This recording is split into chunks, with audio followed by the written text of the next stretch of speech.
Carolina's got bigger issues than just wins and losses. I'm not sure I even know who they are as a team. This is Tyler Hansbrough, and you're listening to Locked On Tar Heels. You are Locked On Tar Heels, your daily podcast on the UNC Tar Heels. Part of the Locked On Podcast Network, your team every day. Hey there, what's up? It's Wednesday, December 18th, 2024. Welcome into the Locked On Tar Heels podcast, the only daily North Carolina show out there. I'm your host, Isaac Schade. You're joining me at the place to get your Tar Heels content every single day. It's all part of the Locked On Podcast Network. Thanks so much for making this your first listen or watch. And I want to tell you that today's episode is brought to you by the CFP. The College Football Playoff is here, and you don't want to miss a moment of the action. The College Football Playoff, presented by Allstate, begins with 4 first-round games December 20th and 21st on ESPN, ABC, TNT, and Max. Make sure to check it all out. Special shout out, what's up to the everydayers? Glad you're here, along with the Locked On Tar Heels insiders and, of course, our Locked On Tar Heels Discord community. Coming up on the show today, we're going to we're going to talk about Carolina's identity or lack thereof and try to figure out if we can make some sense of that. We're going to get to our Four Corners recap, talking a lot about rebounding. Eesh. And is it time to start Ian Jackson? What do we do with him and everyone else? And then we've got several just random odds and ends later on in the show. Shady's stat of the game, RJ Davis moving up in the record books, all sorts of stuff, some baseball news. It's going to be a fun, but frustrating at the same time show. So let's get right into this. It's funny, I was already planning to lead off the show today talking about Carolina's identity or lack thereof that I feel like we're seeing. And coming out of the live post-game show, which, by the way, if you want to go more in depth, specifically with the game against Florida, you should listen to our live postcast from that. I will talk pretty in depth with some things here, but not quite as much as we did on the postcast. Anyway, as I was thinking about that, I saw a comment pop up from King Flexo 916 on YouTube. And he said, Isaac, my fellow Tar Heel brother, our team has no identity. Like, I can't name one thing that we do well and consistently, not one at all, man. Yeah, that's kind of where my head was headed as well. My brain was headed as well, I guess is a better way to say that. And so you start to swirl around on that, the way that King Flexo put it there of like, what is it that Carolina does well, but more importantly, does well consistently? Like you can count on it and you know it's going to be a thing, because that's what makes a team's identity, is a way of playing or a stat or something that becomes consistent game after game after game over the course of a season. Carolina does not seem to have that. They have the beginnings of it. They have ideas of it. But for example, I think for me, the two perhaps biggest things you could say right now is we're going to play fast and we're going to need to go small. And those are the beginnings. That's part of the conversation about identity. And that's great. But there has to be more. You have to drill down on it. You have to get more specific. That's those statements enough of we're going to go fast or we're going to play small are not enough of an identity piece. So perhaps you could say we're going to go small and we're just going to be wildly disruptive defensively. Like that's our goal. That's what we're going to do. Okay, now we're talking. Now we're cooking a little bit. Because what you have to do is find what that identity is going to be, and then you have to lean hard into it. You have to say, all right, we're going all in on this thing because this is what our personnel is. You have to own it. You have to make it yours. You have to nuance it in a way that makes sense for your team and your personnel. And so for this roster, you look at it and you say, all right, look, we struck out big in the front court in the transfer portal this summer. Okay, well, that sucks. My tendency is to dwell on those things, and that's not what we can do. What we have to do is say, okay, that sucks, and what are we going to do about it? How do we fix it? What are our strengths? Let's lean into those and cause problems and havoc for other teams? And then what are our weaknesses? What can we do to hide those, to try to mitigate issues there? So that would be like shot blocking or rebounding. How do you kind of try to hide those a little bit? And if we're being honest, in order to start figuring out what this identity is, you got to get a little weird. You got to try stuff. You got to see if it'll work. Sometimes you might stumble onto an identity piece because you tried something and is like, "Oh, that's stuck. Let's let that be at least some part of who we are." And it's fine to guess and check to say, "Okay, what if we tweaked this? What if we applied this pressure or this defense?" Great. The problem now is that because that's not yet been solved, there are only 2 remaining non-conference games. One of them is Campbell, who you can do that against.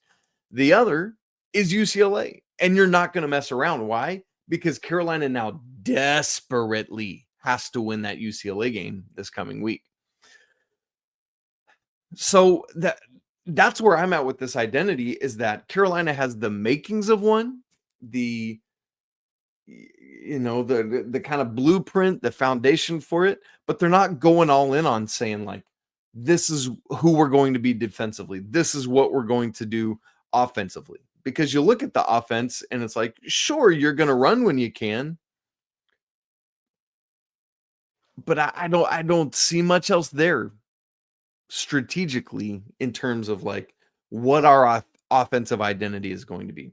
What is our defensive identity going to be? We're going to just drive you crazy. Whatever it is, you got to do it. And part of what the struggle here is there are 2 potential areas that I was looking at and thinking about on Tuesday night after the game, that could be areas of potential strength, which would lead to identity. But neither of them right now are at the level that they should be with this team. And those are the rhyming shots of threes and frees. Let's start at the free throw line. For the most part, Carolina has been great this season, but the last 2 games against LaSalle on Saturday, Carolina went 11 of 23 from the free throw line. That's unheard of. That's under 50%. That doesn't cut it. And then Tuesday against Florida, they were 13 for 19. And that doesn't sound all that bad. Neither does when I say, hey, Carolina was 10 of 13 in the first half. I'm encouraged by that. But then when you realize that means Carolina went 3 of 6 in the second half. And the part of that was they missed 3 of their final 4 shots, 2 of which were the front ends of 1-and-1s. Both came from one of the starting guards. RJ Davis missed the front end of a 1-and-1 in a really critical spot for Carolina. Elliot missed the front end of a 1-and-1 at the end of the game, and it probably wouldn't matter. But it's one of those situations where Florida had fouled and they shouldn't have. Like the guy just got messed up. Let's say Elliot hits both of those. Carolina is able to steal the inbound pass, get a 3-ball game, right? Like crazier things have happened. So Carolina needs to get back on track with their free throw shooting. Again, they're fine ultimately, but it's not been great the past 2 games. And then the other one is 3-point shooting. Carolina was 5 of 28 in this game. That's 18%. Over the span of the last 4 games. So that is this game against Florida, that's LaSalle, that's Georgia Tech, that's Alabama. So going back to the Alabama game, Carolina is 25 of 133 in that period. That's 22.5%. That's just, it's bad. It's really bad. And in totality for the season, Carolina is down to 31.3% from 3. That's 249th in the nation. So not only is Carolina struggling to figure out like how they want to play from an identity standpoint, part of what I thought would be weaponized parts of their arsenal, threes and frees, are not doing it just because simply Carolina's not as good a three-point shooting team as we thought they would be. It is what it is. We're far enough into the season where we can say things like that at this point. Hopefully the free throw trends back up to where you want it to be. But, man, 3 of 6 in the second half of a game that was basically played within a possession for most of the second half. That's tough to process. It's tough to deal with. But we're going to have to, because Carolina's going to have to keep searching for this identity. Part of that is because they don't have a big, as we well know. And it really hurt them rebounding on Tuesday night. We're going to unpack that and the rest of the Four Corners recap coming up in just a second. Right after I tell you about FanDuel, get ready to tackle the NFL action with FanDuel. It's America's #1 sportsbook because right now, new customers, when you bet $5, if you win, you're going to get $150 back in bonus bets. The FanDuel Sportsbook app gives you everything you need to place live bets on the NFL all in one place. So maybe you get a hunch in the middle of the game where you can check out the latest stats, view live play-by-play, and so much more. One-stop shopping right there on that same page where you place your bets. How about the 2 college football playoff games that involve ACC teams this weekend? Texas favored by 11.5 over Clemson. That's kind of steep.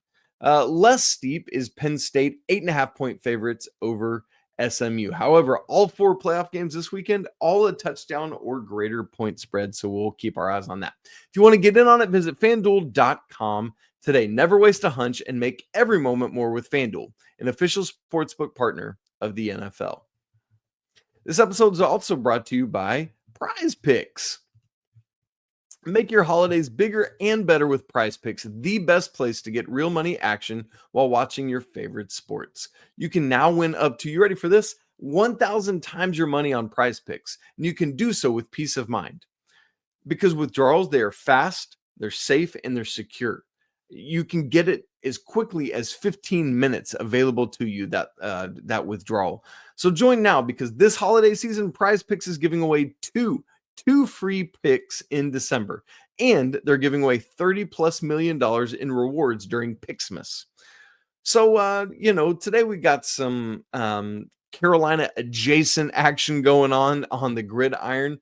James Madison's playing Western Kentucky in their bowl game at 4:30 Eastern. I bring it up because former Tar Heel running back George Pettaway on Prize Picks 63.5 rush yards. I'm taking the more on that one. Give me George Pettaway getting up over 80s. Download the app today. Use code LOCKEDONCollege to get $50 instantly after you play your first $5 lineup. Again, when you download the app and use code LOCKEDONCollege, you'll get $50 instantly after you play your first $5 lineup. Prize Picks, run your game. Four Corners recap. We kick off with kind of more of this identity conversation, if we're being honest. And that is Carolina's inability to control the glass in key moments in this game, particularly in the second half and particularly late in the second half. We had talked about on Tuesday's show, and I had tweeted about how it was a strength on a strength. Florida is 14th in the nation coming in offensive rebounds per game. Carolina is 14th in the nation coming in defensive rebounds per game. And so the question was, can Carolina control the glass, end defensive possessions with a rebound, or is it going to be a second chance points field day for Florida? Well, you kind of know how things went. But let me just give you some of the numbers on this thing. I went back and watched and charted. Carolina did not get a single defensive rebound in the final 3 minutes of this game. Woof. And that cost them. That hurt them big. And to get more specific on it, over the course of the final 2 minutes, literally every possession in which Florida took a shot, Carolina did not get the defensive rebound. Florida got an offensive rebound and scored. That happened all 3 times in the final 2 minutes that Florida possessed the ball. Carolina up 84-82. Gators miss a wing 3 with right at 2 minutes to go. Get the rebound. Elijah Martin makes both free throws. Tie game 84-all. Next time they have it. 2 offensive rebounds. The second one's tipped in and it falls. 86-84. That's 86-84. Now Florida's up 86-84. They miss the shot. They get another offensive rebound. They're fouled. and make both free throws. It's now 88-84, and there's only 2 more points in the game, and it's just those final throwaway 2 points. And that's all because Carolina could not get a defensive rebound over the course of the final 3 minutes of this game. I mean, usually we're talking about, man, you couldn't score over the final 3 minutes. You had a scoring drought, so you lose. Sure. But in this instance, it's this. That's gross. Carolina, again, no defensive rebounds in the final 3 minutes of this game. Florida had 17 second chance points just in the second half. I'm sorry. Yes. And 11 of those came in the final 6:30 alone. They had 10 offensive rebounds just in the second half. That's a good game for a lot of teams. So what that ultimately tells me is that Carolina did a nice job defensively throughout possessions, but just weren't able to punctuate those with the rebound. That's not good enough. And Carolina's rebounding margin, I've never seen something like this. The first 3 years of Coach Davis, Carolina was plus 8.54, plus 5.33, and then last year plus 7.27. Right now, the Tar Heels rebounding margin is sitting at plus 0.39, less than a rebound a game. That's wild to me that's where we're at. So Carolina's got to get things figured out with rebounding and how to hold their own on the defensive end. And I guess I don't mean that part, just rebounding, just hold their own defensively. Four Corners recap point number 2.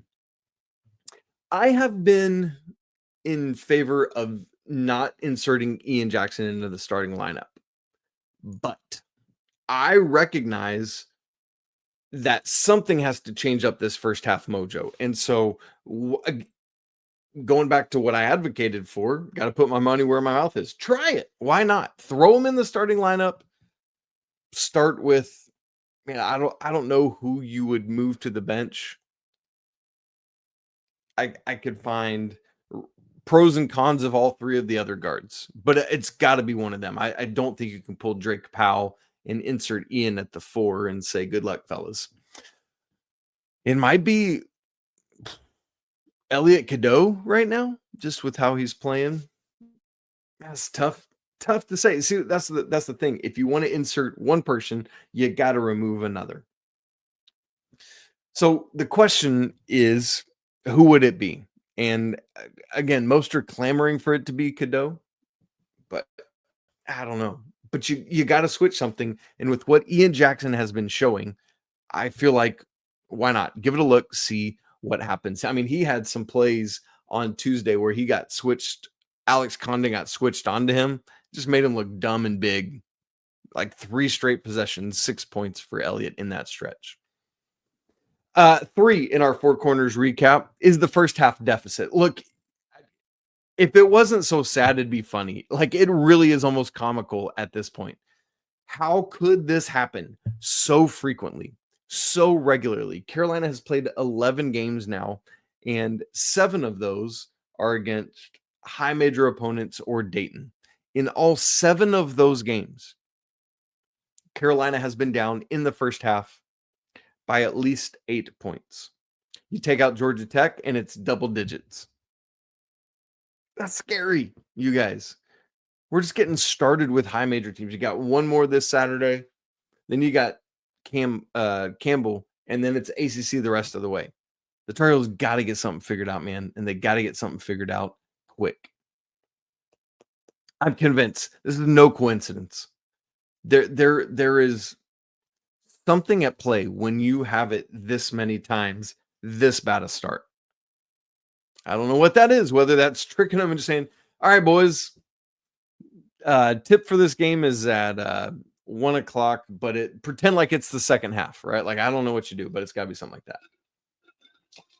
Okay, we've talked about all these sad things. Let's Four Corners preview recap point number 4. Let's talk about something happy because it's been yeesh. North Carolina.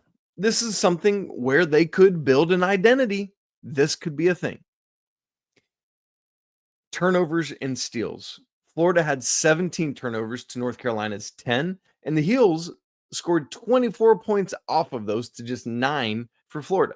That's really good for Carolina. That can be identity. Hey, we are disruptive. We've got active hands. We're not fouling, but we're going to, do these things in a good way. We're disruptive. We turn you over, and then we're going to cook. We're going to do what we need to do. Now, Carolina had 11 steals in this game. That is now the fourth double-digit steal game of this season for the Tar Heels. I guessed at this on our live postcast, and I went back and did the research because it was rolling around in my brain. I just wanted to confirm it, and I was right. Last year, the entire season, Carolina had double-digit steal games 3 times. 2 years ago, 22-23, 2 games with double-digit steals, and Coach Davis's first year, 21-22, 2 games with double-digit steals. Carolina is at 4 right now. So that's the beginnings of something. Lean into that, make it a thing. And I think a massive part of this is all 3 of 3G, all 3 of their their steals averages are up. For Elliot Cadeau, he was at 0.8 last year, up to 1.6 this year. RJ was at 1.2, has made a slight leap up to 1.6. And then Seth has taken a massive leap from 0.4 of a steal a game up to now 1.7 steals per game. And I wouldn't be surprised to see that number climb as well. So there you go. There's the 4 corners recap. Some things that all frankly keep tying back into that identity conversation that we were having. Now, we've got to get to our shady stat of the game and several other odds and ends, Carolina football, baseball schedules out, all sorts of fun stuff to talk about. And we'll do that in just a second. But first, it's that time of the year. The college football playoff is back. And with the newly expanded 12-team format, it's guaranteed to be bigger and better than ever, bringing you all the hard-hitting, high-flying action that you love. TNT Sports coverage of the college football playoff begins December 21st. That's this Saturday, starting with the college football playoff kickoff show presented by AT&T, and it's at 11 a.m. Eastern. That leads us into our first matchup, which is the Southern Methodist University Mustangs at the Penn State Nittany Lions at noon kick. And then following that, the Clemson Tigers look to upset the Texas Longhorns in a showdown at 4 p.m. Eastern. It'll be 3 p.m. local there in Austin. Don't miss a moment of the action. Watch the college football playoff presented by Allstate. It's live on TNT, True TV, TBS, and of course, Max. I don't have my sunglasses for us today for our shady stat of the game, but, roll with it with me, will you? Okay, perfect. We talked about 3-point shooting and how that's not been good. But, and obviously there's the math of it all, like 3 is more than 2, and so you want to be able to hit a bunch of those. But the other thing is you got to make the cheapies. You got to make the easy ones. I feel like Carolina's struggled with that a good bit this year, finishing layups. And this game was another data point in that thought process. Carolina finishes the game 15 of 25 on layups. As for Florida, they didn't take as many, but they nearly hit as many. They were 10 of 14 on layups in this game, missing just 4. Carolina missed 10 layups. That's not good enough. Got to be better, got to finish. And I just think, again, that number is emblematic of some of the other problems of Carolina's inability to finish at or around the rim, whether it's bigs or guards. It's happening, man. It's happening, and it's got to get better.